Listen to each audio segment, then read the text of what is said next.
নমস্কার বন্ধুরা, আজকে আমরা WBCS preliminary exam 2016 question answer নিয়ে আলোচনা করব এবং ডিটেলস আলোচনা করব।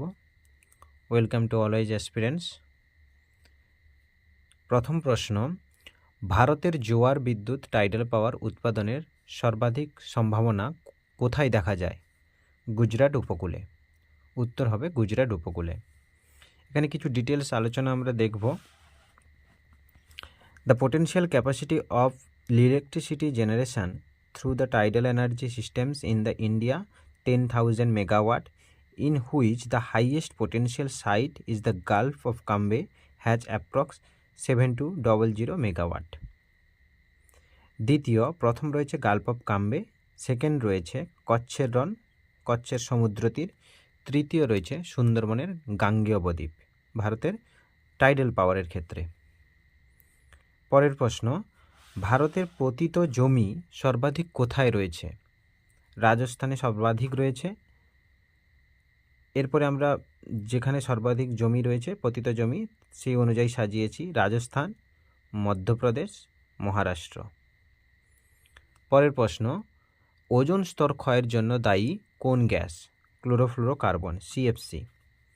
এবার ওজোন স্তর সম্পর্কে কিছু ধারণা।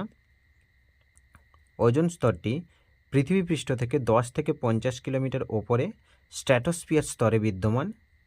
ওজোন স্তর সূর্যের ক্ষতিকারক অতিবেগুনি রশ্মি আলট্রাভায়োলেট রেকে পৃথিবীকে আসতে বাধা দেয়। আর ওজোন স্তরের ছিদ্রের মূল কারণ ক্লোরোফ্লোরোকার্বন, যেটা প্রধানত রেফ্রিজারেটর, এসিতে ব্যবহার করা হয়।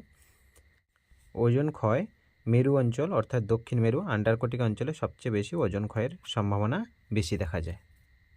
ওজোন স্তর ধ্বংস বিষয়ে আলোচনা করার জন্য 1987 সালে মন্ট্রিল প্রোটোকল প্রতিষ্ঠা করা হয়, যেটা খুবই ইম্পর্ট্যান্ট।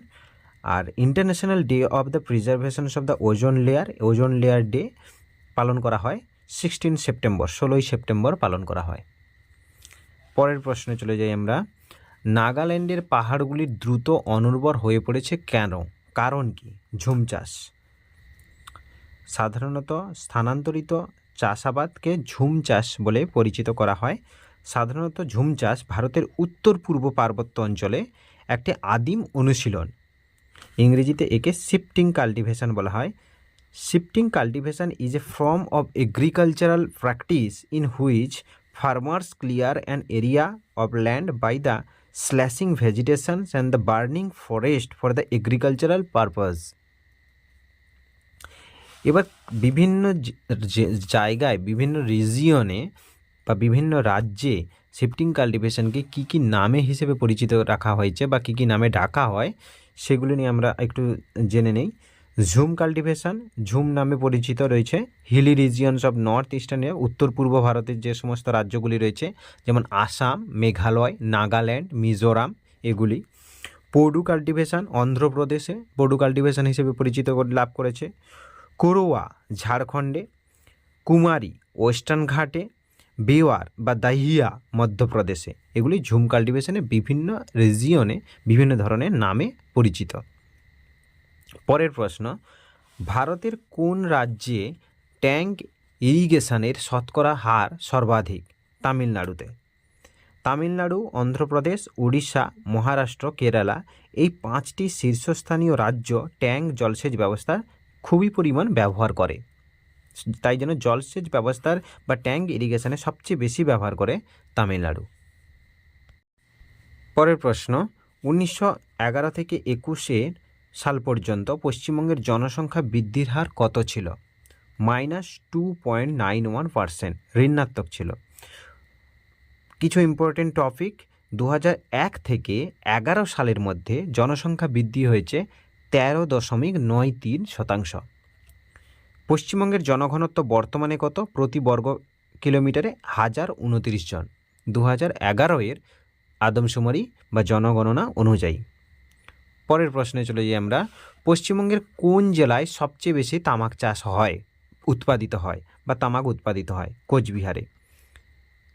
এইবারে ক্লার্কশিপের প্রশ্ন, ক্লার্কশিপে এই প্রশ্নটাই পড়েছিল, কোথায় সবচেয়ে বেশি তামাক চাষ হয়? কোচবিহারে। দেশের মধ্যে তামাক উৎপাদনে প্রথম অন্ধ্রপ্রদেশ, আর পশ্চিমবঙ্গের কোন জেলায় বেশি হয়? কোচবিহারে। অন্ধ্রপ্রদেশ, তারপরে কর্ণাটকে। ভারত পৃথিবীতে তামাক উৎপাদনে দ্বিতীয়, চীনের পরে। এখানে আমরা কিছু ইম্পর্টেন্ট পার্ট, অন্যান্য জিনিস যেমন ধান, গম, কোন কোন রাজ্য সবচেয়ে বেশি উৎপাদন করে সেগুলো একটু দেখে নিই। সর্বাধিক ধান উৎপাদনকারী রাজ্য পশ্চিমবঙ্গ, সর্বাধিক গম উৎপাদনকারী রাজ্য উত্তরপ্রদেশ, সর্বাধিক চিনি উৎপাদনকারী রাজ্য উত্তরপ্রদেশ, সর্বাধিক ডাল উৎপাদনকারী রাজ্য মধ্যপ্রদেশ, সর্বাধিক পাট উৎপাদনকারী রাজ্য পশ্চিমবঙ্গ। সবচেয়ে বেশি এগুলি পশ্চিমবঙ্গ পাট উৎপাদন করে। পরের প্রশ্ন, ট্রপোপজ কি? ট্রপোপজ হলো ট্রপোস্ফিয়ার আর স্ট্র্যাটোস্ফিয়ার, বায়ুমণ্ডলের যে স্তর ট্রপোস্ফিয়ার আর স্ট্র্যাটোস্ফিয়ারের মধ্যবর্তী অংশকে ট্রপোপজ বলা হয়। নেক্সট কোশ্চেন, পশ্চিমবঙ্গের কোন জেলার উপর দিয়ে কর্কটক্রান্তি রেখা গিয়েছে? পুরুলিয়া, বাঁকুড়া, বর্ধমান, নদিয়া। পরের প্রশ্ন, পশ্চিমবঙ্গের কোন ধরনের জলবায়ু লক্ষ্য করা যায়? পশ্চিমবঙ্গে ক্রান্তীয় মৌসুমী জলবায়ু লক্ষ্য করা যায় বা ট্রপিক্যাল মনসুন। জলবায়ু কী কী বিষয়ের উপরে নির্ভর করে? The factors which influence the climate of West Bengal. West বেঙ্গলের জলবায়ু কী কী বিষয়ের উপর নির্ভর করে? যেমন 1 নম্বরে proximity to the Bay of Bengal, Bay of বেঙ্গলের জন্য। Influence monsoon winds, presence of the Tropic of Cancer, কর্কটক্রান্তি রেখার একটা ভূমিকা রয়েছে। অ্যালটিটিউড, উচ্চতার একটা ভূমিকা রয়েছে। কোন পর্বতশ্রেণীর ভিন্ন ঢালে দুই দিকে স্বাভাবিক উদ্ভিদের বৈসাদৃশ্য লক্ষ্য করা যায়? পশ্চিমঘাট পর্বতের। পশ্চিমঘাট পর্বতের দুই ঢালে ভিন্ন ভিন্ন উদ্ভিদ লক্ষ্য করা যায়। ওয়েস্টার্ন ঘাটকে ইউনেস্কো ওয়ার্ল্ড হেরিটেজ সাইটের তকমা দেওয়া হয়েছে 2010 সালে। প্রশ্ন, অমরকণ্টক পর্বত থেকে দুটি ভিন্ন নদী উৎপত্তি লাভ করেছে এবং প্রবাহিত হয়েছে ভিন্ন দিকে, পূর্ব দিকে এবং পশ্চিম দিকে। নদী দুটির নাম কি কি? নর্মদা ও মহানদী। নর্মদা নদীর উৎস কোথায়? উৎস হচ্ছে মধ্যপ্রদেশের মৈকাল পর্বতমালার অমরকণ্টক পাহাড়ে, মোহনা গুজরাটের খাম্বাদ উপসাগরে। বাঁধ, নর্মদার ওপরে কী বাঁধ? বিখ্যাত একটি বাঁধ রয়েছে সর্দার সরোবর বাঁধ। এবং কয়েকটি জলপ্রপাত রয়েছে নর্মদা নদীর ওপরে, যেমন ধোঁয়াধার জলপ্রপাত, সহস্রধারা, কপিলধারা জলপ্রপাত। মহানদী, ইম্পর্টেন্ট কিছু জিনিস, মহানদীর ওপরে ভারতের দীর্ঘতম বাঁধ রয়েছে হীরাকুদ বাঁধ, যেটা হচ্ছে উড়িষ্যাতে অবস্থিত। এর উৎস হচ্ছে অমরকণ্টক পাহাড়, মোহনা হচ্ছে বঙ্গোপসাগর। নেক্সট কোশ্চেন, ভারতের মধ্যে কোন নদী হিমালয়ের অধিক প্রাচীন? সুটলেজ বা শতদ্রু নদী। শতদ্রু নদী, it is an antecedent river, originates from the রাক্ষস লেক নিয়ার মানস সরোবর, মানস সরোবরের কাছ থেকে উৎপত্তি লাভ করেছে। ভাকরানাঙ্গাল ড্যাম বা ভাকরানাঙ্গাল প্রজেক্ট এটার উপরে অবস্থিত। গোবিন্দ সাগর ড্যাম এটার উপরে অবস্থিত। আর খুব একটা ইম্পর্টেন্ট হাইড্রো ইলেকট্রিক প্রজেক্ট রয়েছে, Nathpa Jhakri hydro electric project is located along this river, Shimla, Himachal Pradesh. Electric project Shimla, Himachal প্রদেশে এটা অবস্থান করেছে। নেক্সট কোয়েশ্চেন, শিলং মালভূমি মেঘালয় নামে পরিচিত কোন ব্যক্তি এই নামকরণ করেছিলেন? এসপি চ্যাটার্জি। নেক্সট কোয়েশ্চেন, কোন বিদেশি পরিকল্পনাকে অনুসরণ করে ডিভিসি পরিকল্পনা তৈরি করা হয়েছিল? টিভিএ অর্থাৎ টেনেসি ভ্যালি অথরিটি, মার্কিন যুক্তরাষ্ট্রের। ডিভিসি 1948 সালে গঠিত হয়েছিল। এই পরিকল্পনাটি দামোদর উপত্যকার বন্যা নিয়ন্ত্রণ, সেচ ব্যবস্থা, বিদ্যুৎ উৎপাদন এবং নাব্যপথ অর্জনের জন্য তৈরি করা হয়েছিল। ডিভিসির সদর দপ্তর কোথায়? কলকাতাতে। দামোদর নদীর ওপরে এরকম 8টি বাঁধ রয়েছে, যেমন বরাকর নদীর ওপর তিলাইয়া বাঁধ, কোনার বাঁধ, মাইথন বাঁধ, পাঞ্চেত বাঁধ, এগুলি সব ডিভিসির আন্ডারে তৈরি করা হয়েছে। নেক্সট কোশ্চেন, পশ্চিমবঙ্গের সর্বোচ্চ শৃঙ্গ কোন পর্বতশ্রেণীতে অন্তর্ভুক্ত? সর্বোচ্চ শৃঙ্গ অর্থাৎ সান্দাকফু। সান্দাকফু কোন পর্বতশ্রেণীর অন্তর্ভুক্ত? সিঙ্গালীলা পর্বতশ্রেণী। সান্দাকফু 3636 মিটার উচ্চতা, পশ্চিমবঙ্গের সর্বোচ্চ শৃঙ্গ। নেক্সট কোশ্চেন, পশ্চিমবঙ্গের সঙ্গে বাংলাদেশের আন্তর্জাতিক সীমানা কত kilometre? 2272 kilometre. West Bengal with 2272 kilometre shares the largest border with Bangladesh. It is the 5th largest land border in the world. বিশ্বের মধ্যে 5ম দীর্ঘতম বর্ডার এটা India and Bangladesh share 4096 kilometre long international border share. State কোন কোন স্টেট বাংলাদেশের সাথে border share করেছে, যেমন আসাম, ত্রিপুরা, মিজোরাম, মেঘালয়, ওয়েস্ট বেঙ্গল। পরের প্রশ্ন, পশ্চিমবঙ্গের পশ্চিমাঞ্চলের দীর্ঘতম নদীর নাম কি? দামোদর। দামোদরের মোট দৈর্ঘ্য 592 কিলোমিটার। পশ্চিমবঙ্গের দীর্ঘতম নদী, দ্বিতীয় দীর্ঘতম নদী দামোদর, পশ্চিমবঙ্গের দ্বিতীয় দীর্ঘতম নদী। দামোদর নদী ছোটনাগপুর মালভূমি থেকে উৎপন্ন হয়ে হুগলি নদী, রূপনারায়ণ নদীতে পতিত পড়েছে। দামোদর নদীকে বাংলার দুঃখের নদী বা বাংলার দুঃখ হিসেবে বলা হয় বা পরিচিত এটি। এর কয়েকটি উপনদী রয়েছে, যেমন বরাকর, কোনার, বোকারো।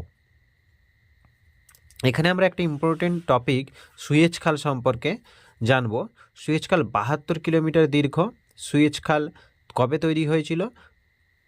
5ই আগস্ট 2014 সালে তৈরি করা হয়েছিল এবং কমপ্লিট হয় 9ই ডিসেম্বর 2016-তে। First use of the canal on the 6th August 2015। এটি ভূমধ্য সাগর ও লোহিত সাগরকে সংযোগ করেছে। এটি পরে যেটি কোন কোন সাগরকে যুক্ত করেছে? ভূমধ্য সাগর এবং লোহিত সাগরকে যুক্ত করেছে সুয়েজ ক্যানাল। এটি আফ্রিকা মহাদেশের সঙ্গে এশিয়া মহাদেশকে যুক্ত করেছে বা পৃথক করেছে বলা চলে।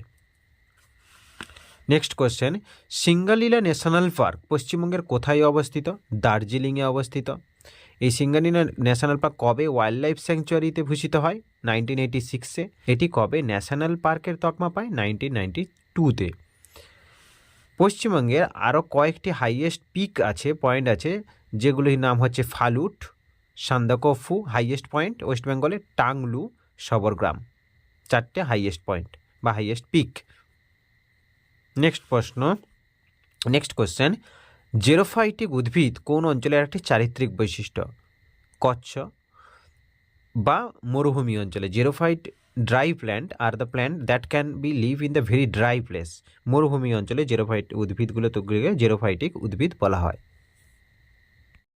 নেক্সট কোশ্চেন, ভারতের বৃহত্তম জাহাজ নির্মাণকারী সংস্থা কোনটি? Cochin shipyard, Cochin. First ship building factory of India was established at Visakhapatnam 1941। Hindustan shipyard নামে যেটা পরিচিত, বিশাখাপত্তনমে তৈরি হয়েছিল। Garden reach workshop Kolkata was founded 1884। Kochi dockyard largest and recent help of the জাপানের হেল্প নিয়ে তৈরি করা হয়েছে। মারমাগাও ডকইয়ার্ড কোথায় রয়েছে? মুম্বাইতে। Known as the ship builder of the nation, builds the naval ship for the Indian নেভিদের জন্য এখানে শিপ তৈরি করা হয়। পরের প্রশ্ন, 2011 সালের জনগণনা অনুসারে কোন রাজ্যের জনঘনত্ব সবচেয়ে কম? অরুণাচল প্রদেশের জনঘনত্ব সবচেয়ে কম। কত? প্রতি বর্গ কিলোমিটারে মাত্র 17 জন। 2011 সাল অনুসারে ভারতের জনঘনত্ব কত? 382 জন প্রতি বর্গ কিমিতে। জনঘনত্ব অনুসারে সাজালে আমরা পাই দিল্লি সবচেয়ে বেশি, তারপর চণ্ডীগড়, তারপর পুডুচেরি। পরের প্রশ্ন, 2011 সালের জনগণনা অনুসারে সর্বাধিক নগরায়িত রাজ্য কোনটি? গোয়া। শেষ প্রশ্ন, 2001 থেকে 2011 সালের মধ্যে কোন রাজ্যটিতে ঋণাত্মক জনসংখ্যা বৃদ্ধি হয়েছে? নাগাল্যান্ডে, মানে জনসংখ্যা কমেছে, সেটা হচ্ছে নাগাল্যান্ডে। এই ছিল আমাদের 2016 সালের প্রশ্ন। Thank you.